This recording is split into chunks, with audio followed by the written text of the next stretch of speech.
Bienvenidos a Attack Mars, con ustedes, el marciano emprendedor más irreverente de la galaxia, Miguel Ángel Ruiz, Mars.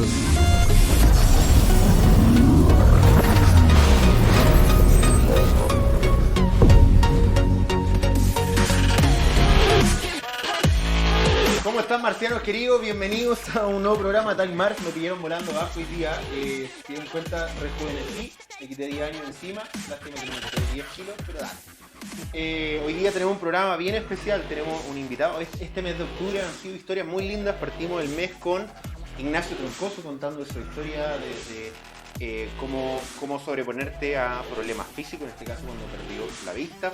Estuvimos con Carol Ullín. Me va a retar porque no sé pronunciar su apellido, me lo explicó en vivo, pero de verdad no me ganó. Con Carol, hablando de finalmente cómo superar su historia. Salió de la legua y quiere llegar a la presidencia de la República, lo cual me parece increíble. Y también hoy día estamos con otro invitado increíble con que vamos a hablar, que también salió de la pobreza. Así es, también salió de la pobreza. Así que, sin más introducción, para que no nos reten porque nos van a quitar el tiempo, vamos con el tema de la semana. El tema caliente de esta semana es... Se te ha soltado la intro como varias veces, Marquito. El audio. Quiero partir con una reflexión y una noticia que ocurrió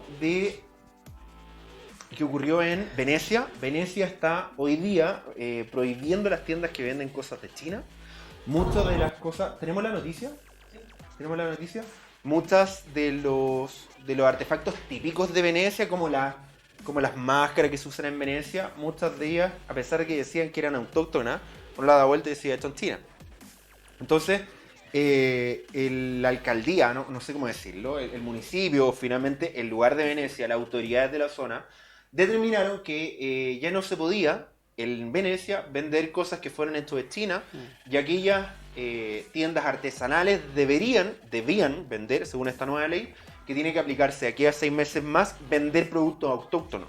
O sea, cuando hablamos de artesanías de Venecia, que las máscaras sean hechas en Venecia, con mano veneciana, y finalmente dejar de vender cosas chinas. Y eso me parece muy interesante por el contexto. ¿Ya mostramos la noticia?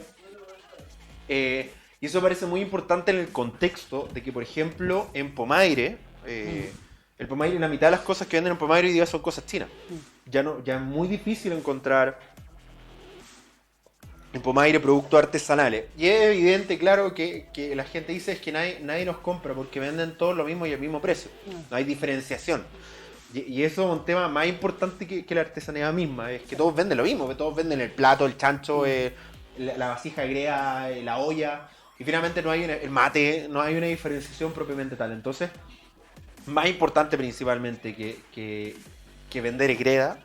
Sí, el tema es que vendemos. De hecho, yo recuerdo cuando las veces que he ido por aire, lo mismo que la empanada de kilo. ¿Sí? Había un local que hizo una empanada de kilo y de ahora todos los restaurantes tienen empanada de kilo. Entonces lo que era novedoso dejó de serlo y empiezan a competir por precio. Porque yo vendo la empanada de kilo a 5 lucas, el otro la vende a 4.900, el otro la vende a 4.800 y empezamos a desangrarnos y empezamos esto en lo que se conoce los mercados rojos, que son mercados que se desangran por los precios y finalmente nadie gana.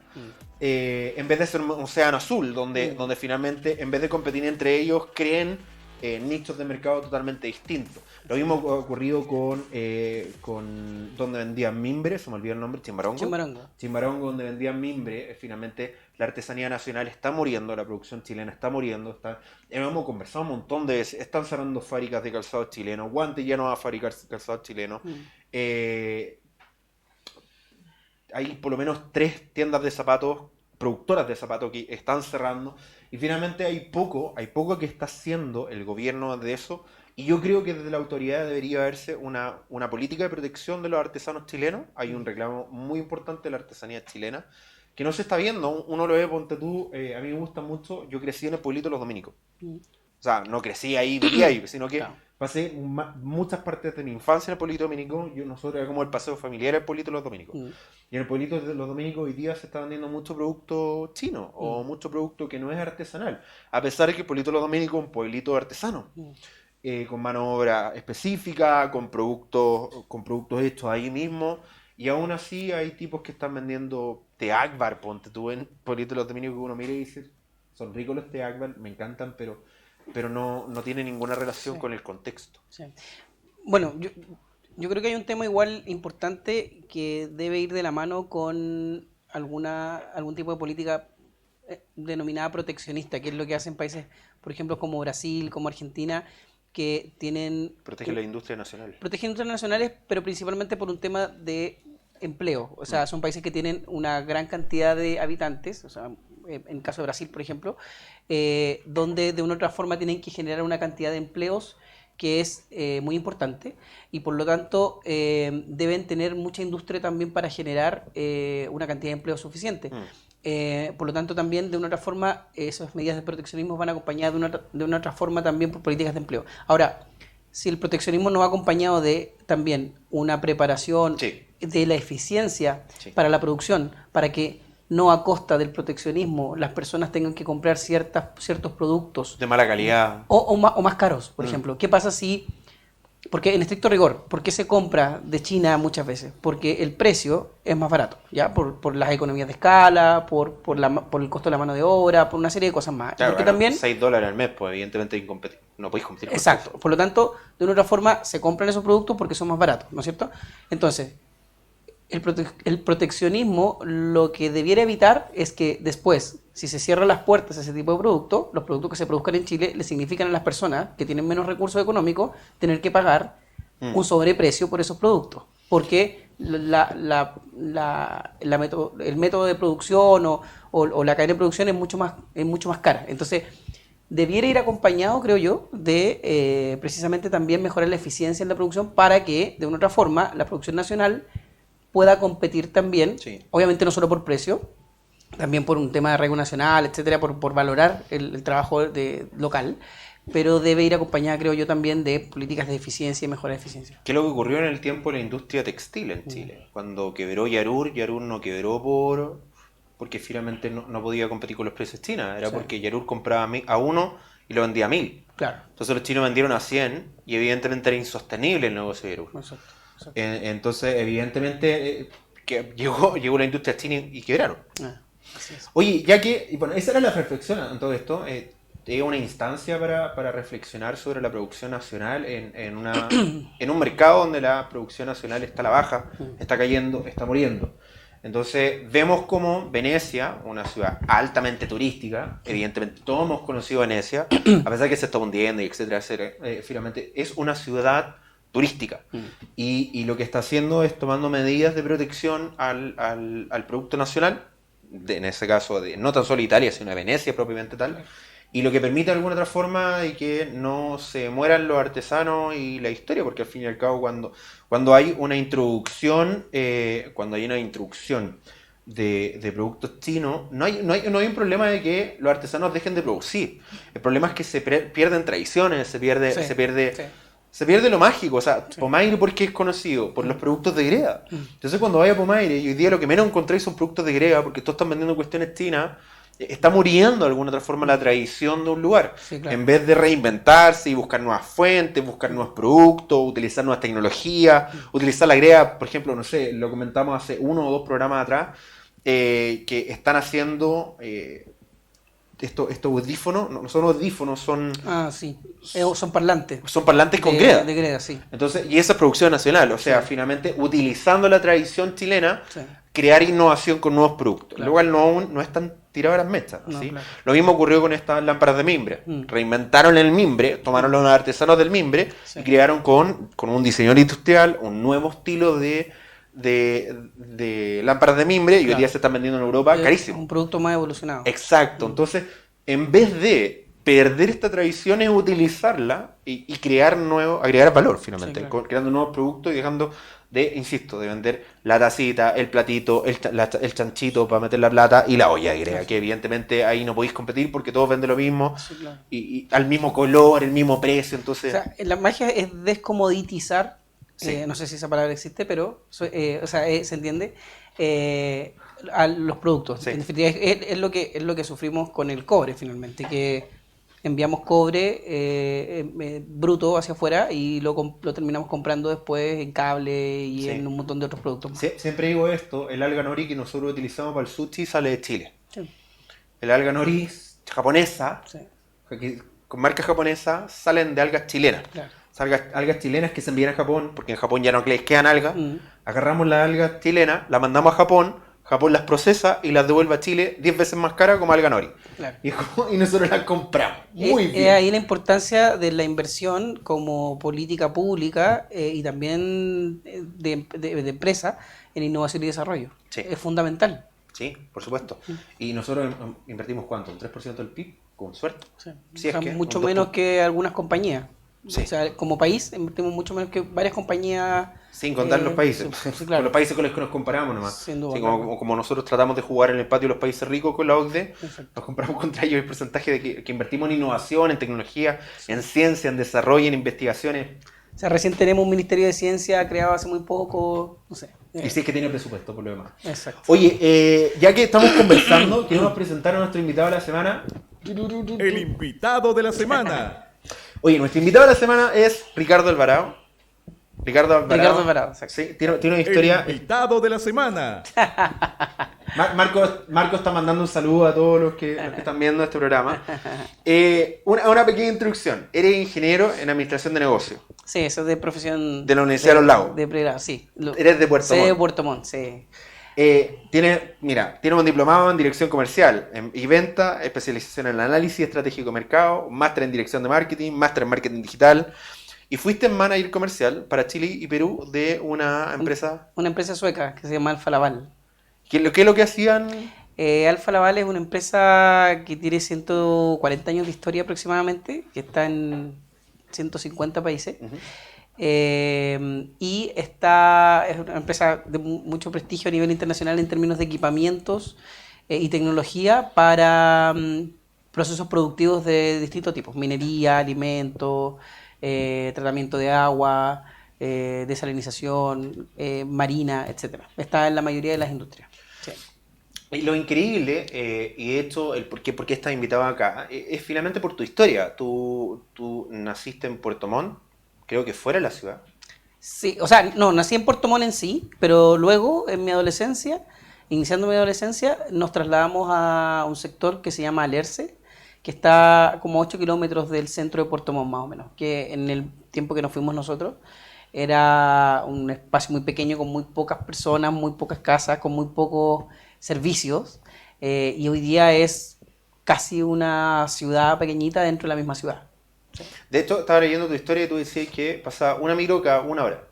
Sí, cuando nosotros, bueno, yo me fui más o menos a los 14 años a ese sector, y en ese momento, claro, nosotros nos fuimos a una vivienda social de las que entrega el Ministerio, o sea, el Serviu, ¿ya? Porque tu contexto económico no era muy bueno. No, claro, o sea, en términos económicos era, o sea, no me gusta decir siempre, en definitiva, no me gusta hablar de pobreza, porque en realidad para mí la pobreza es multidimensional. Y la verdad que yo vivía en una pobreza económica, ¿ya? Pero no vivía en una pobreza emocional, una pobreza de salud, porque finalmente mis padres siempre privilegiaron un poco lo que pasa en La vida es bella, en la película. Es como que ellos siempre trataron de mostrarme como que vivía en un contexto distinto al que realmente vivía. Y como que se esforzaban por tratar de mostrarme como que, o sea, como que yo no sufriera los dolores de la carencia económica en ese momento. Y en ese contexto, claro, yo nací en una familia con un padre obrero que estudió hasta sexto básico. Mi padre vivió en el campo Tiene una historia bien particular porque él, para ir al colegio en el campo y en muchas zonas rurales todavía se da. Los niños tienen que caminar kilómetros en caminos no siempre pavimentados, con pocos recursos. Y en ese tiempo mi padre, de hecho, con sus hermanos, él me contaba que se turnaban los zapatos, por ejemplo, para poder caminar y lograr llegar a la escuela, que quedaba a varios kilómetros de su casa. Entonces esa situación tan dura, llegó un momento en que él dijo, yo me aburrí, esta situación es muy dura para mí, cuando tenía alrededor de 11 años. Y decide olvidar su mochila con los cuadernos que tenía de la escuela. En esos tiempos, años 50 y, no sé, 60 y algo, principios de los 60, perder una mochila con cuadernos era un tesoro valioso, ¿ya? Más en un contexto con pocos recursos en el campo, que había mucha pobreza en ese tiempo en el campo. Y decide dejarla perdida de forma consciente para no ir más al colegio, porque no iba feliz, porque finalmente tenía mucho esfuerzo. Entonces ahí él, a pesar de, o sea, lo que uno creería, dice, qué bueno, un niño va a jugar ahora, va a estar feliz. No, se fue a trabajar en definitiva. Comienza a trabajar a los 11 años, de muy chico en el campo, y luego decide como emigrar hacia la ciudad, y se va a Puerto Montt. Y ahí mi padre comenzó a trabajar de cualquier cosa, de hecho vivió en distintas partes, en lo que podía, y a los 23 años conoce a mi madre y aparezco yo, entre medio, cuando llevaba muy poco tiempo ellos juntos. Mi madre, dueña de casa, por una negligencia médica, perdió un ojo cuando pequeña, en su infancia, y ella logró terminar cuarto medio, pero tampoco pudo acceder a la educación superior, cuando en esos tiempos era súper complejo. Y por lo tanto, ellos comenzaron a vivir y a criar a este hijo, que era yo, en el año 82, en plena crisis económica en Chile, o sea, con pocos recursos y en crisis económica. Y en una ciudad que no es Santiago. Y en una ciudad que no es Santiago, donde todavía no estaba la industria salmonera, por ejemplo, estaba recién emergiendo algo de la pesquera y eso, pero no había una actividad económica tampoco potente. Entonces mi padre trabajaba en lo que fuera. Mi papá arreglaba paraguas, porque antes las cosas no eran tan desechables. Entonces mi padre encontraba nichos así como muy emprendedor de corazón, no de conocimientos, de nada, pero él veía oportunidades donde nadie las veía. Entonces él se daba cuenta que en Puerto Montt llueve todo el año y que la gente por el viento se le dañaban mucho los paraguas. Y en ese tiempo no era tan simple como ahora, que tú te das un paraguas, sales aquí a la esquina y te encuentras uno, no sé, para 200 pesos. En ese tiempo la gente cuidaba mucho más las cosas y era más caro. Y él se dio cuenta que podía arreglar paraguas. Entonces tenía un letrero donde él arreglaba, llegaba la gente con los paraguas y él se los arreglaba, se los volvía y se los entregaba de vuelta, así bien arreglados. Ese era uno de los negocios que tenía chiquitito. Después él arreglaba zapatos también, cuando en ese tiempo la gente también, lo mismo, no botaba las cosas tan fácilmente. Y él trabajaba de zapatero también. Y después en el día él trabajaba en una pesquera como operario y también trabajaba en la noche de sereno, en la misma pesquera. Trabajaba durante el día, iba a la casa un rato y volvía a trabajar en la noche de nuevo, a cuidar la misma pesquera donde al otro día, cuando se levantaba, tenía que volver a trabajar. O sea, prácticamente trabajaba 24 horas casi. Wow. Y de lunes a lunes, en definitiva. O sea, para tratar de llevarle sustento. Para tratar de llevar algo de sustento a la casa. Y nosotros vivíamos en un espacio tal vez como este estudio, quizás más chico. Y cuando ellos comenzaron no tenían nada. Y llegaron a la casa de una señora que le abrió las puertas y le dijo, ok, vénganse aquí, yo los voy a ayudar. Y les prestó una mesa, una cama, lo básico para poder vivir. Y nada, siempre me recuerdo de ellos con mucho cariño, porque yo a ella después le empecé a decir abuela, de hecho, y a su esposo le decía tata, porque yo llegué a los 3 meses ahí y empecé a crecer en esa casa y como que un poco nos adoptaron como familia. Y luego mi papá empezó a trabajar en más cosas, nos fuimos a vivir a otros lugares, pero siempre viviendo yo hasta que nos fuimos a esa casa de Serviu, viviendo en lugares muy pequeños, a veces en lugares compartidos con otras familias en la misma casa. Yo la primera vez que tuve un baño dentro de mi casa, así como todos conocen hoy día, que es como algo que uno diría, es impensado que alguien no tenga un baño en la casa, fue cuando tenía alrededor de 8 años, más o menos. Antes de eso siempre tuvimos baños afuera, como letrina, como en los campos, en definitiva.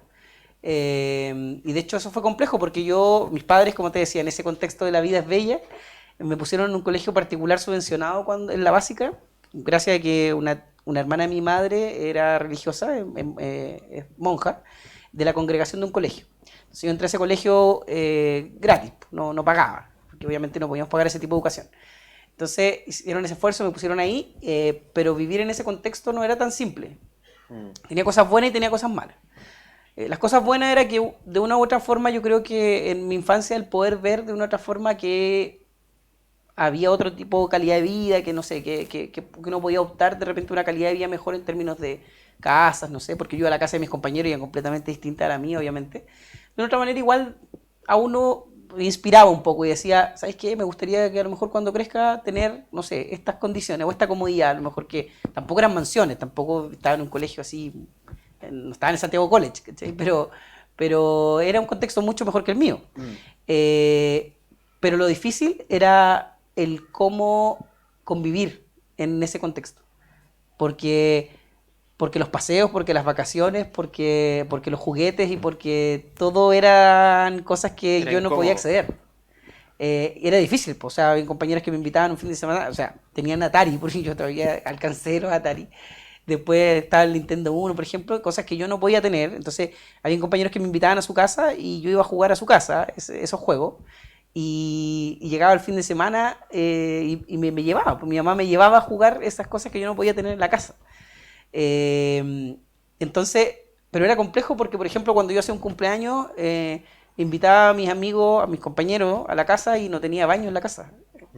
Entonces, ahí hay un tema bien interesante social que es, por ejemplo, las implementaciones de leyes como la ley Machuca. O como, esa, no sé, no sé si es ley, pero como la idea de esta ley Machuca que en Las Condes se hizo en algunos colegios donde había niños de contextos con menos recursos que los están invitando a estar en colegios privados, ¿no es cierto?, de la comuna. Y eso es súper bueno. A mí me parece que la integración social tiene que haber, o sea, la segregación social en ningún caso ayuda, ¿ya?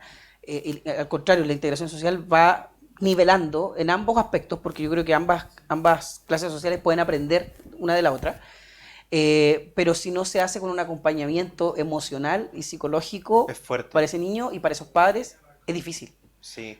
Es De hecho, difícil. bueno, Carol nos comentó esto, porque finalmente, desde su visión y desde lo que por lo menos yo he tenido la oportunidad y de ver esto, finalmente,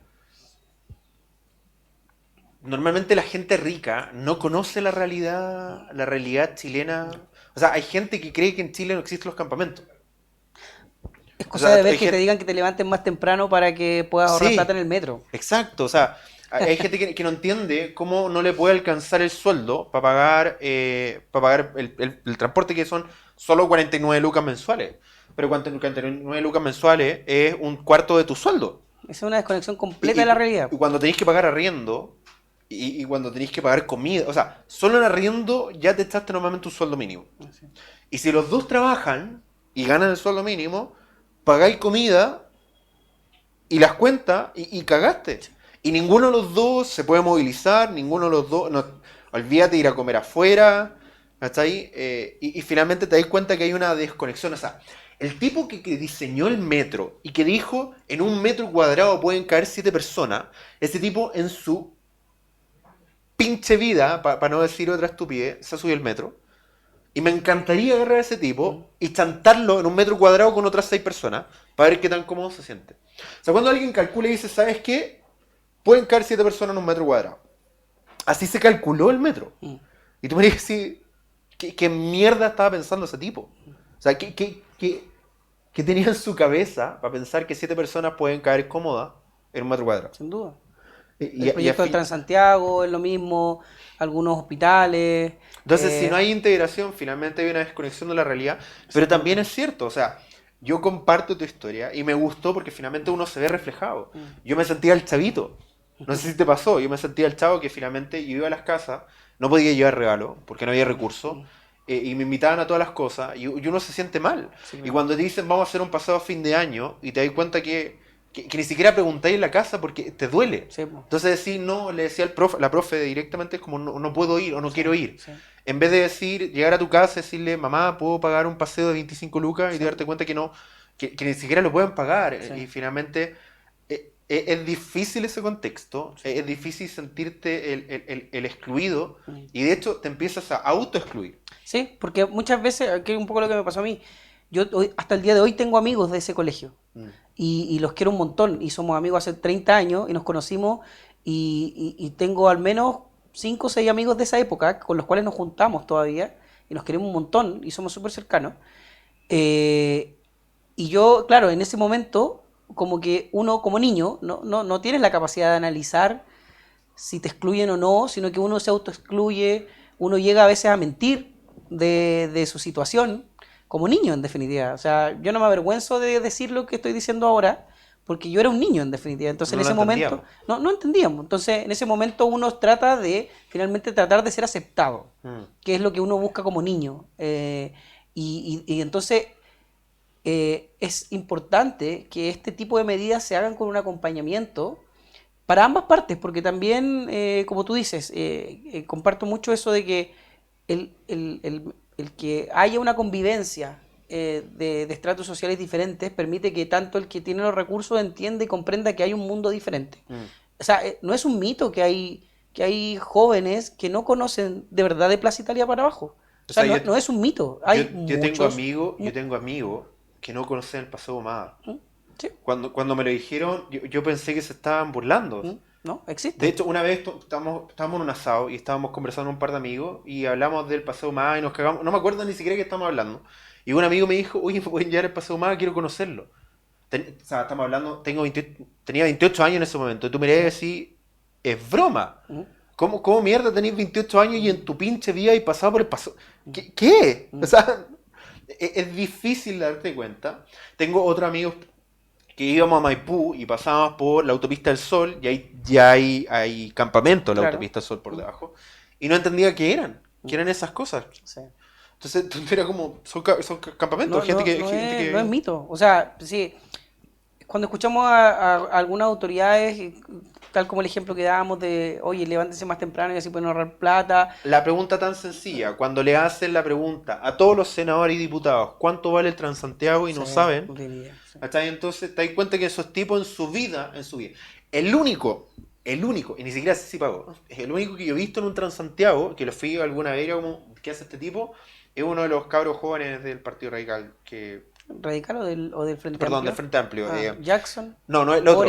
Boric. Que lo vi en un Transantiago. Así como, usó micro. Sí. ¿Cachai? Es como, sabe usar la micro. Claro.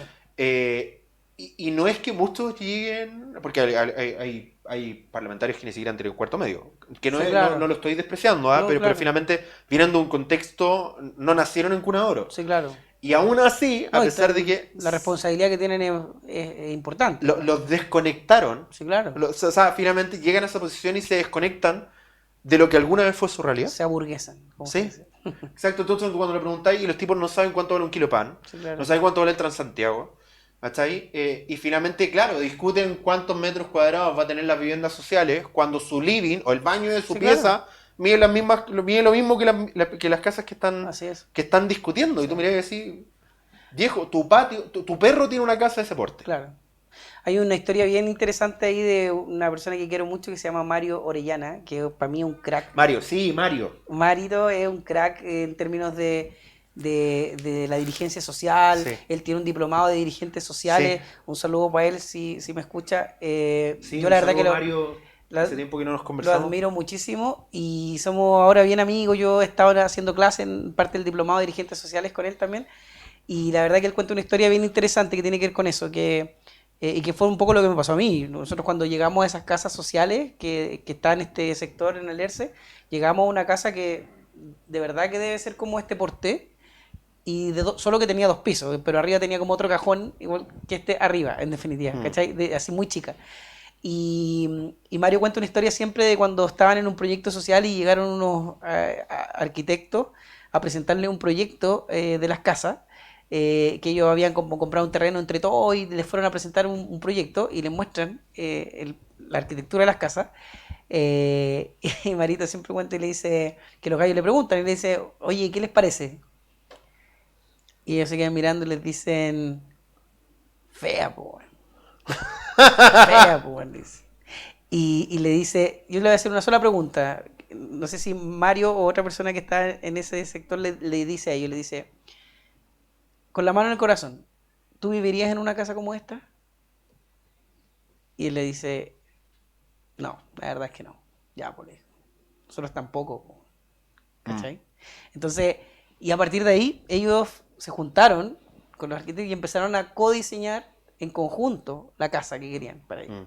Y se empezaron a dar cuenta de que habían cosas como que no sé, que la casa tenía tina y que para ellos en definitiva no se daban baños de tinas comúnmente, sino que necesitaban más espacio en el baño.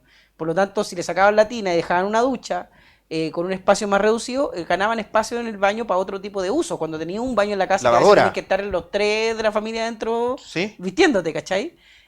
O lavadora, ¿cachai? Entonces, las políticas públicas, bueno, hoy día se está haciendo un poco laboratorio gobierno, está haciendo algo así, pero las políticas públicas son diseñadas mirándose el ombligo. Sí.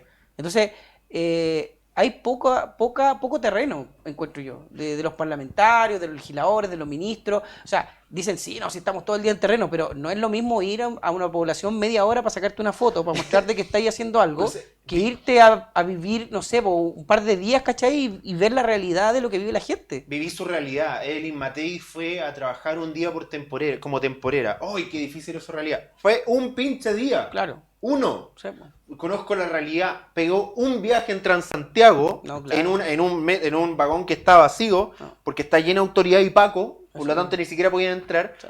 ¿Cachai? Y no en horario punta, fue como así la hora valle Claro. más vacía del Transantiago. Entonces, no, viví la realidad. No. ¿Qué realidad? Cero etnografía. ¿Cachai? Sí. Que es como, por ejemplo, no sé, José Manuel Moller de Algramo, que fue como de los primeros que empezaron a hablar de emprendimiento social y todo.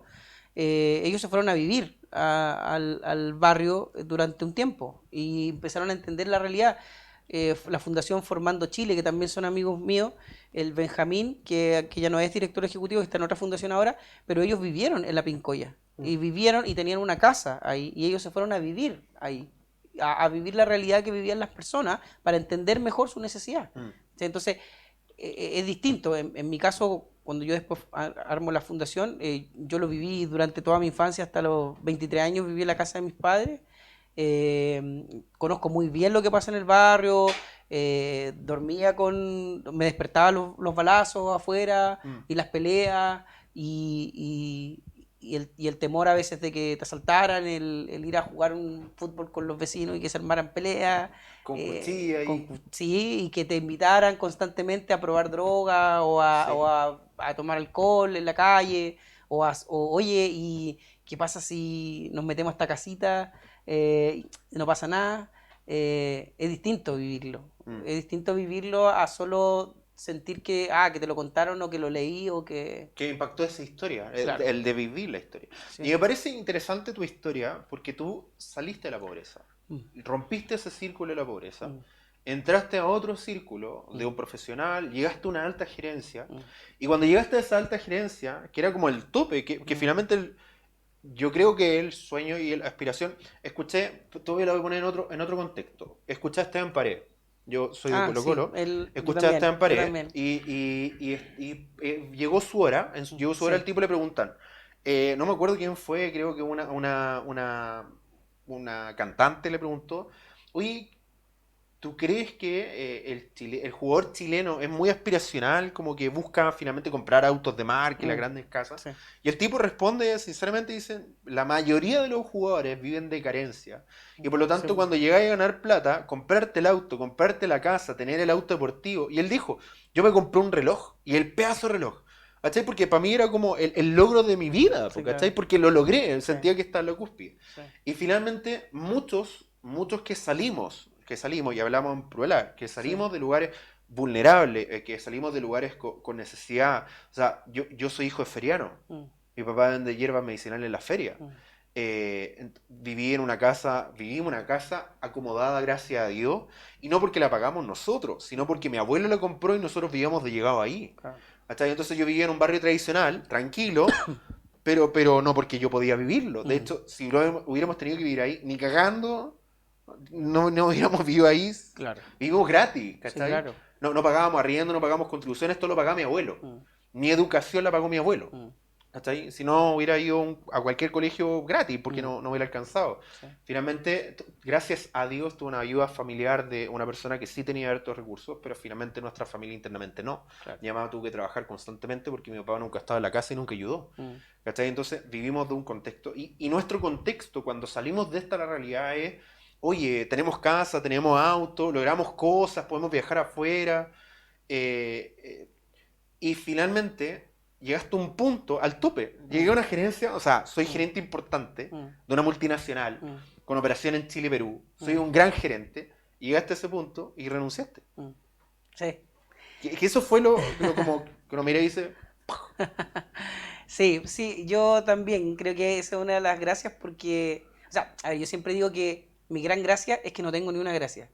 Porque, a ver, porque siento que en realidad todo lo que me ha pasado en la vida lo he logrado no siendo nadie especial, no siendo un genio mental, no siendo un genio emocional, no siendo un tipo con un superpoder, una persona común y corriente que tuvo la suerte de poner atención en ciertas cosas que eran relevantes y que finalmente se conectó en algún momento con un desafío que era tratar de demostrar de que el que nace pobre no necesariamente tiene que morir pobre.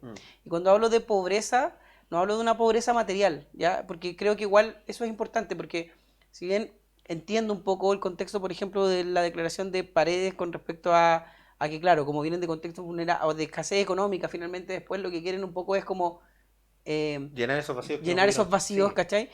Yo siento que el camino en los sectores vulnerables es tratar de hacerle ver a los niños de una u otra manera que la pobreza no es solo material, ¿ya? O sea, o que romper la pobreza no significa solo tener dinero después y cosas caras y joyas caras, porque finalmente cuando hacemos eso está el riesgo entre o logro eso siendo futbolista o logro eso siendo un narcotraficante. Sí.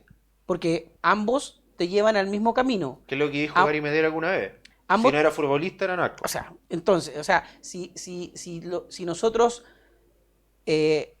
mostramos modelos a los niños en segmentos vulnerables de que la pobreza, o sea, de que dejar de ser pobre significa tener autos caros, joyas caras, vivir en los burros, vivir, claro, en casas lujosas, etcétera, corremos el riesgo de que digan, bueno, si no soy bueno para la pelota, entonces me tendré que mover hacia el lado de, a lo mejor, del narcotráfico, que también me permite llegar a eso. Entonces, desde mi visión, creo que lo que debemos tratar de transmitir a los niños, y que es lo que tratamos de hacer con la fundación, es que la pobreza se vence también siendo una buena persona.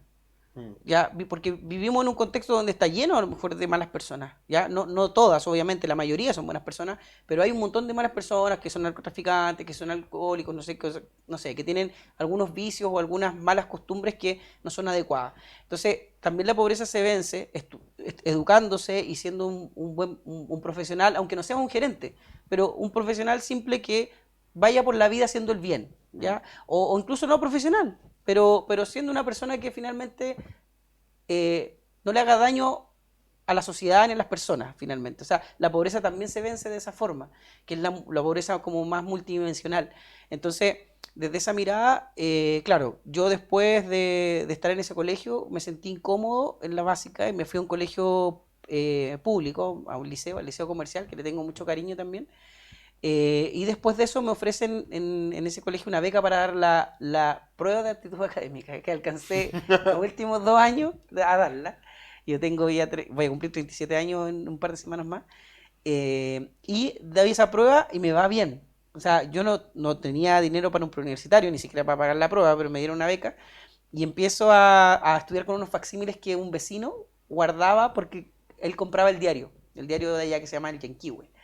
Y esos facsímiles eran gratis, pues entonces yo le dije al que me los guardara. Sí, pues se llaman facsímiles. Ya no se llaman así, ay, estoy desconectado. Sí, me acuerdo Carné de así, ¿ya? Pero bueno, eso fue. Bueno, yo no agarraba los facsímiles, agarraba las papas fritas. Claro. Sí que es que había carné. Bueno, había facsímiles, ¿ya? Entonces eso me lo guardaba un vecino y yo con eso estudiaba. Y era hoja impresa, bueno, no había internet, no había Google. Y estudiaba con eso. Y bueno, cuento corto, fuimos a ver el puntaje cuando aparecieron los resultados de la prueba, que se veían en el diario El Mercurio, que era una hoja gigantesca con millones de root y que teníais que buscar el tuyo ahí. Y me acuerdo que íbamos como en un colectivo con mi mamá y mi papá hacia la casa de una tía. Y empezamos a ver los puntajes, 600 y algo, 600 y tanto, 700, ponderado 680. Y sin haber tenido preuniversitario, sin haber tenido nada, sino que puras ganas nomás, po. Y nos miramos, como que nos miramos los tres. Y fue como, o sea, el plan nunca fue estudiar, porque yo siempre dije, lo voy a dar para darla, yo sé que no tengo los recursos para poder estudiar. Ahora, no era tan fácil ir a la universidad en el año 2000 como ahora, que hay más universidades, hay más institutos también. En ese tiempo era como, Más facilidades de pago. era un sueño ir a la universidad.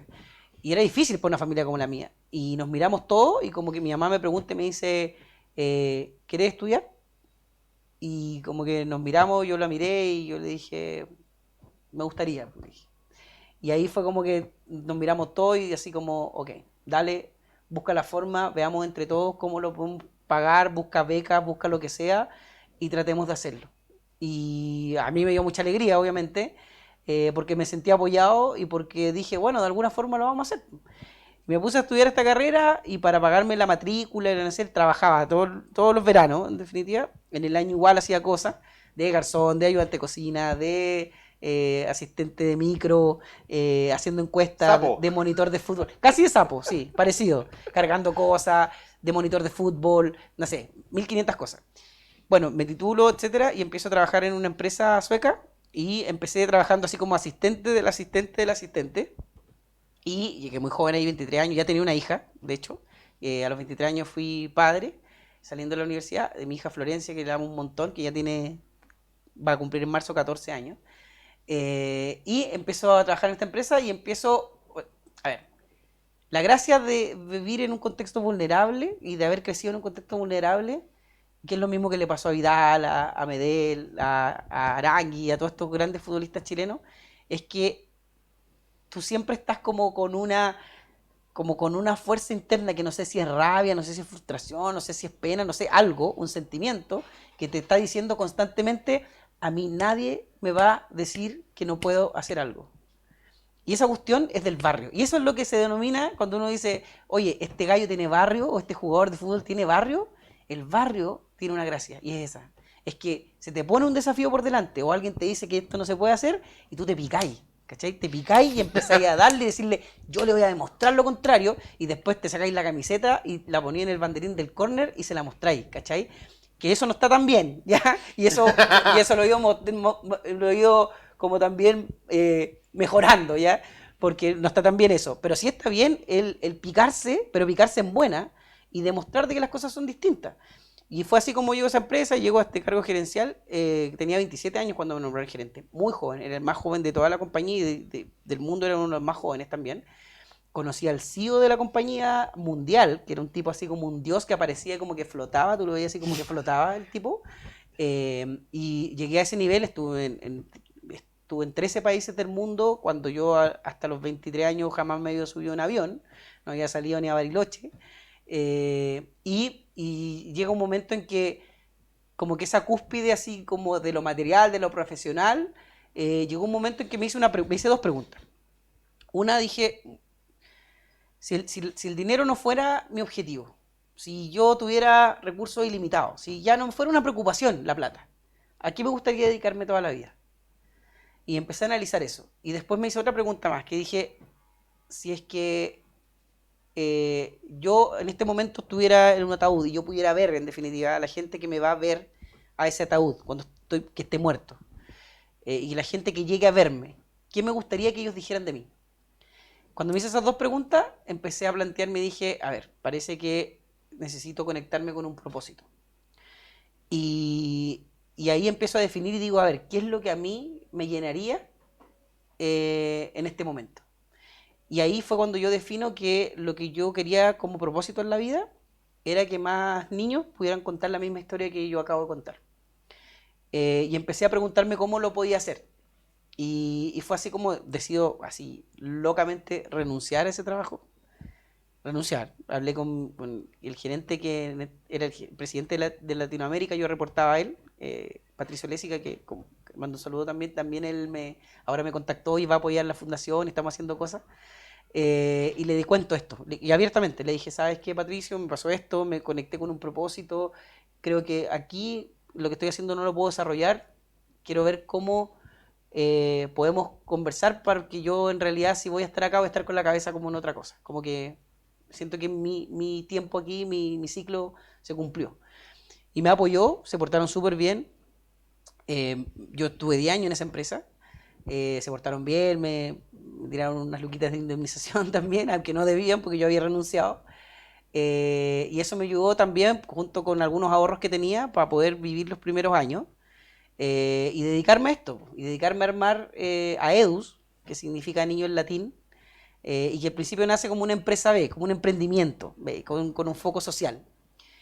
Y ahí, bueno, todos los que nos están viendo saben la dificultad de ser emprendedor, más de ser emprendedor en un sector educacional, donde hay mucho chanta dando vuelta, donde hay mucho gallo que hizo mucha maldad con temas educativos, que pagamos justos por pecadores, por lo tanto hacer sustentable económicamente un emprendimiento en educación es sumamente complejo, ¿ya? Porque hay muchas barreras y hay mucha burocracia para poder ofrecer tus servicios, vender tus servicios, etcétera. Y ahí fue cuando se pone complejo y decido ahora en el último tiempo transformarlo en una fundación. Porque más allá de ganar dinero con este emprendimiento, en mi caso, el foco principal es el impacto. Y el impacto es el que quiero que perdure en el tiempo. Y creo que el modelo fundacional, en mi caso, para lo que yo quería hacer, que es implementar metodologías, juegos, plataformas digitales, que son las cosas que tenemos hoy día en AEDUS, para enseñarle a niños competencias que a mí me ayudaron a poder romper este círculo de pobreza. Hoy día el modelo más fácil para poder llegar y lograr ese impacto es el modelo fundacional, finalmente. Oye, vamos a hacer una pequeña pausa comercial, vamos con nuestros auspiciadores y volvemos a la vuelta con la historia de AEDUS. Gracias. Hola, bienvenidos a un capítulo más de El Club de los Emprendedores. Hoy día vamos a estar entrevistando... Momento. Interrumpimos este programa para decirles a todos que nos volvimos locos, totalmente locos, aquí en el Club de los Emprendedores. ¿Qué? Sí, como lo oyen, y queremos que ustedes formen parte de esta locura. Es hora de que puedas formar parte de nuestra familia, siendo auspiciador del club o teniendo tu propio programa de televisión. No te pierdas esta gran oportunidad de formar parte del mejor club, el Club de Emprendedores.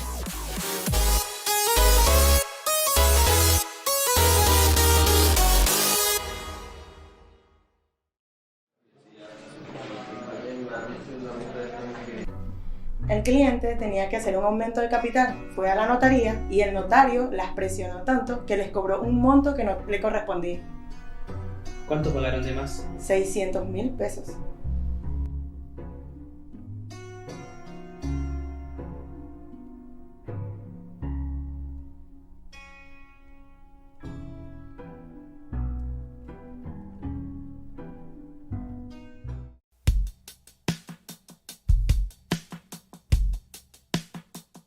Hola, hoy queremos mostrarte cómo agregar nuevos clientes y proveedores a tu sistema de factura electrónica Nubox. ¡Acompáñanos! Es de real importancia para tu negocio mantener en orden a quienes vendes y a quienes compras. De esa forma, las cuentas resultan mucho más claras y puedes emitir pagos y facturas a tus clientes y proveedores frecuentes de forma más ágil. Comencemos. Vamos al menú desplegable y seleccionamos Administración. Ahí, según lo necesario, seleccionamos clientes o proveedores. Sea cual sea que seleccionemos, nos llevará a esta pantalla, donde mediante el buscador podemos dar con los datos del cliente o proveedor deseado.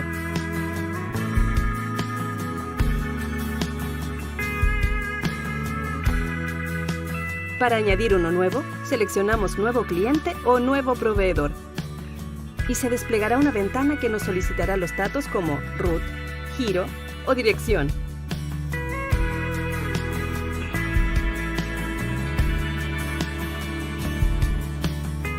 Con esto completado, simplemente lo agregamos. Y listo. Si ocurre algún cambio, puedes editar la información las veces que necesites. Además, podemos ingresar múltiples clientes y proveedores de una sola vez. En el botón Cargar, encontraremos una plantilla Excel, la cual llenamos con todos los clientes y su información. Esta plantilla permite subir hasta 1000 registros en una sola carga. Ahora, solo subimos el archivo y lo mantenemos ordenado para no perder control sobre nuestra empresa. Podemos ingresar clientes y proveedores ilimitados al sistema de factura electrónica Nubox. El orden y control de tu pyme no merece limitaciones. Nubox, pensando en los que cuentan. Chicos, les contaré una historia de terror. ¿En serio? Pero qué de miedo, sí. Sí. Cuenta la leyenda que existe una empresa que potencia el emprendimiento. Y esta tiene una membresía. Con capacitaciones, entrevistas, nota periodística y el club de sueltos. Y muchas cosas más. Ya, pues chiquillos, pónganse a trabajar. ¿Qué están haciendo ahí? No, trabajar y... Siempre lo mismo. Esta no es otra historia de terror. Ahora puedes ser miembro oficial del Club de los Emprendedores. Beneficios especiales para ti. Las membresías del club. No dejes que te lo cuenten. Y muchas cosas más. Sí, lo sé. Gracias. Hola Karina, ¿cómo estás? Saluda, ven a saludar Karina. La gente quiere verte, quiere ver tu cara. No estás sonriendo. Te lo dije, ¿viste? Sí. Sentimos los pasos pesados diciendo son las 4:05. ¿Cómo se conocen? Sí, ya lo tenemos claro. Ya Karina, le mandamos un saludo a Karina desde acá del Club de los Emprendedores, de Tecmars. Oye, para ir ya cerrando, finalmente, cuéntanos qué está haciendo AEDUS ahora, cuáles son sus proyectos, cuáles son la progresión que tienen para futuro, y cómo finalmente conectaste este propósito con un algo tangible, que más allá de, había una campaña de una marca de cepillo de dientes que decía, le quitamos el mundo a las caries. Ah, sí. Ya, un poco como salir de ese sueño, de ese propósito idílico y transformarlo en un algo tangible, Sí. en una acción. Sí. Como habíamos hablado, que finalmente más que un discurso sea un verbo, sea un acto. No voy a nombrar la frase de Arjona. No la voy a Yo lo voy a decir. Y lo dije yo, me hago responsable. Y yo decía que emprender es más un verbo que un sustantivo. Perdón, lo cursi y... Perdón no sé, utilizar Arjona en este programa. Sí, perdón la cita, pero... Perdón el autor de la cita. Claro, pero es verdad, o sea, emprender no solo es tener una empresa, sino que es la acción de lograr, tratar de buscar un objetivo, de crecer, de surgir, de todos los desafíos que tenemos cada uno de nosotros. Y bueno, en AEDUS un poco, cómo concretamos un poco esta historia de vida tratando de traspasarla a más niños. Tenemos varias formas y en un principio fue muy importante Eugenia Fares, que es una psicóloga infantil, que es amiga mía también, que sigue ahí haciendo algunas cosas con nosotros, donde creamos algunas metodologías para desarrollar competencias socioemocionales con los niños, como creatividad, tolerancia a la frustración, resiliencia, comunicación, algunas habilidades que yo sentía que a mí me habían ayudado precisamente a romper este círculo. Y creamos ciertas metodologías para eso, creamos unos juegos también, hay uno que se llama Locos de Patio, que genera las mismas competencias con un kit de juegos, donde el profesor tiene un manual para poder guiar actividades durante 6 meses en los estudiantes para poder generar estas competencias en el colegio. Y últimamente nosotros nos adjudicamos 2 fondos Corfo, uno un SAF social y otro un voucher de innovación, donde hicimos una plataforma digital donde también tenemos estas competencias, pero en un juego. Es un árbol donde los niños tienen un fruto, luego ese fruto tiene contenidos, ellos hacen algunas trivias después, esas trivias cuando las van respondiendo correctamente, el árbol va creciendo, le van saliendo más frutos donde van profundizando estos conceptos y va creciendo su árbol en la medida que van avanzando en los conocimientos. Y el profesor tiene la posibilidad de hacer seguimiento a esos contenidos, de cómo evoluciona cada uno de los estudiantes, cuáles contenidos vieron más, etcétera, etcétera. Y como fundación vamos a seguir creando nuevos programas y ahora vamos a entrar en una campaña también dentro de poco de recaudación de financiamiento para llevar todos estos mismos juegos y estas metodologías a contextos vulnerables, a colegios vulnerables, donde podamos implementarlos con la ayuda de toda la gente que nos quiera ayudar en esto. Oye, sería lindo que el Club de los Emprendedores se sume a esta iniciativa. Ya, de verdad estamos cerrando. Hay gente esperando, ese es el tema. Ok, sí. Gracias, Karina. Bueno, para ir terminando ya que nos están retando y nos están sacando... no, pero cuéntame, ¿cómo contactar a Edu si un colegio, si un profesor quiere utilizarlo, quiere tener estas herramientas, quiere estar en contacto contigo? Sí. ¿Quieren llevar eso a su colegio? Sí, me pueden escribir directamente a ricardo.alvarado ¿Ya? @aedus. Con H, ¿cómo Sí, está ahí? como está escrito. Ricardo.alvarado @aedus.cl y nos pueden seguir en Instagram en aedus_chile y en Facebook en aedus chile todo junto. ¿Y en aeduschile.cl? Claro, www.aedus.cl. Sí.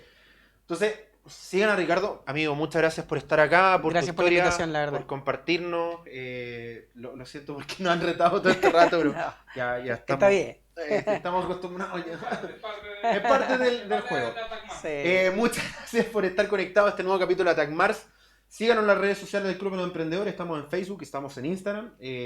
Baje la aplicación del Club de los Emprendedores. Estamos en iOS y en Android. Sigan mis redes sociales. Soy Mars-777 en Twitter, Neuromars en Facebook y en Instagram. Muchas gracias por estar conectados a este capítulo. Si les gustó, compartan esta historia, denle me gusta, den corazones. Le damos un saludo a Claudio Yáñez, que dice Gigante Ricardo Alvarado. Amigo mío de Puerto Montt. Así que un abrazo, un saludo de Puerto Montt, hermosa ciudad. Probablemente en noviembre estemos por allá con una charla en conjunto con Cercoteca. Así que muchas gracias por estar conectados. Nos vemos en un próximo capítulo de Attack Mars. Ricardo, muchas gracias por estar acá. Gracias a ustedes por invitarme. Nos vemos. Chao, chao. Muchas gracias por escucharnos. No olvides compartir este programa con tus amigos para que más puedan disfrutarlo. Pueden escuchar el programa en la cuenta de iBooks buscando el programa Attack Mars. Las opiniones vertidas en este programa son responsabilidad de quienes las emiten. No se tome nada muy a pecho y esto es Sin Llorar.